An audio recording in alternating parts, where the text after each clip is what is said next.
Ang tanong!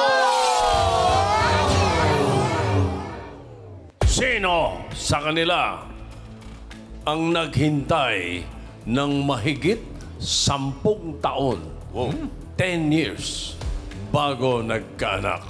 Wow. A. Cecil. B. Luisa. Mahigit 10 years, ha? Hindi lang 10 years, mahigit 10 years na naghintay. 10 seconds to decide. Timer, go. Cecil o Luisa? 10 taon bago nagka-baby. Aha! Sino? Isa-isa Cecil na. o Luisa? Si Ma'am Cecil po.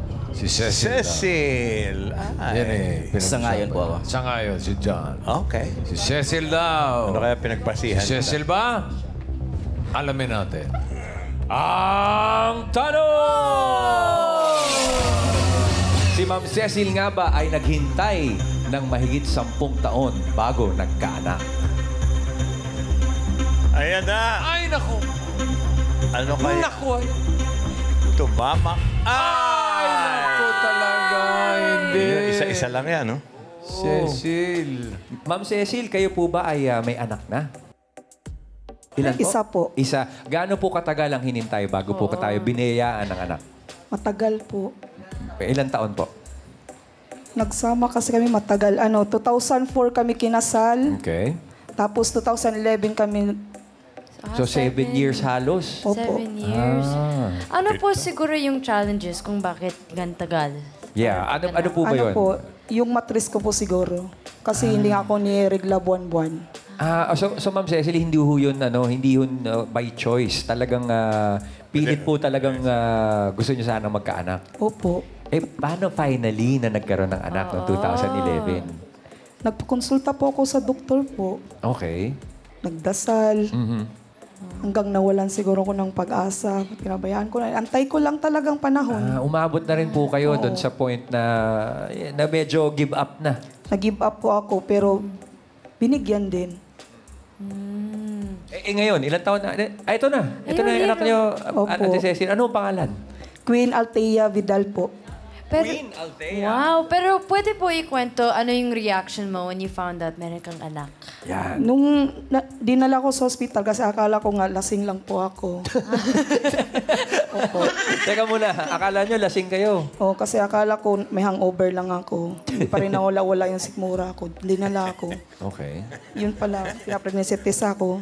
Buntis pala. O tapos, Sabi ko, akala ko ba robot ako, tao pala ako. Buntis ako bigla. Sabi.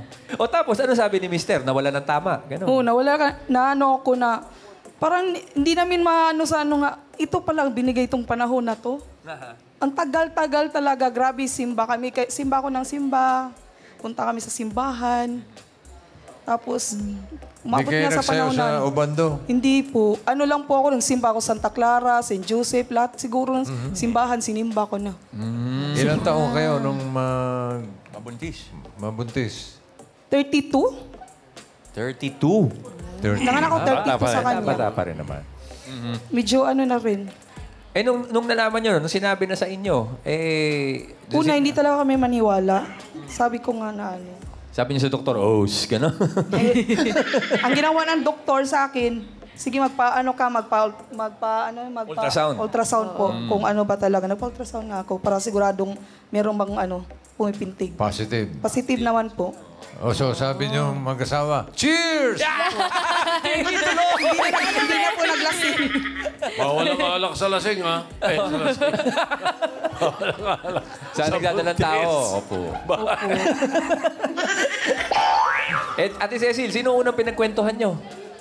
Yung mga kapatid niya, kasi nga, hindi nga nila akalain na buntis nga ako kasi nga para nga lang ako ng kilos ng kilos, hanap na ng pera para lang Kasi nga panggastos sa ospital. Congratulations, Mami Cecil. Congrats!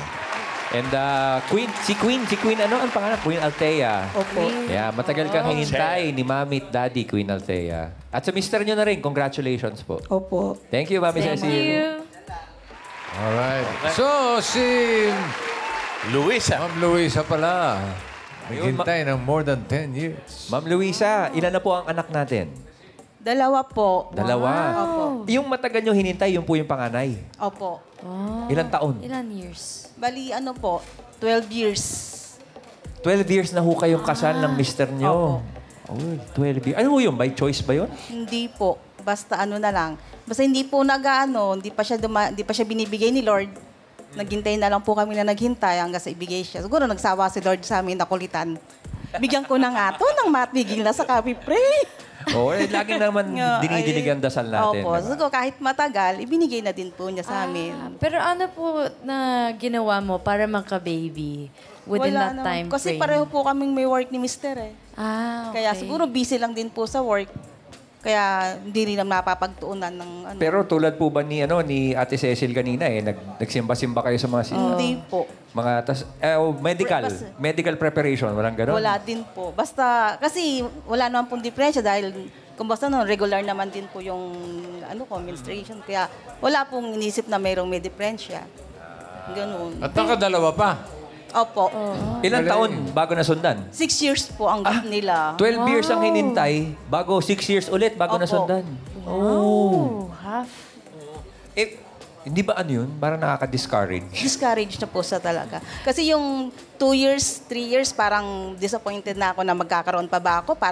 Kasi usually sa ating mga babae, pagka po wala tayong baby, para bang napaka-nonsense na natin eh. Hindi naman sa ganun. Para po kasing parang wala na yata akong pag-asa kasi ang 3 years na wala pa rin binibigay. Biological clock. Opo. Pero tama Ayun. yung naghintay kayo kasi Opo, bawal naghintay. judgmental. Naghintay, binigay din po niya.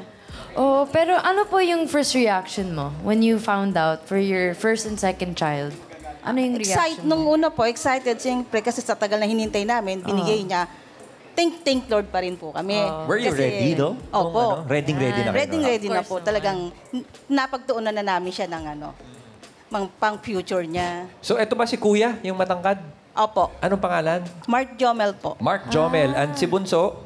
Melody Joyce. Si Melody Joyce. At si Mr. anong pangalan? Romel. Si Romel. Congratulations po, Mami Thank you Luisa at po. Ate Romel. Beautiful family po.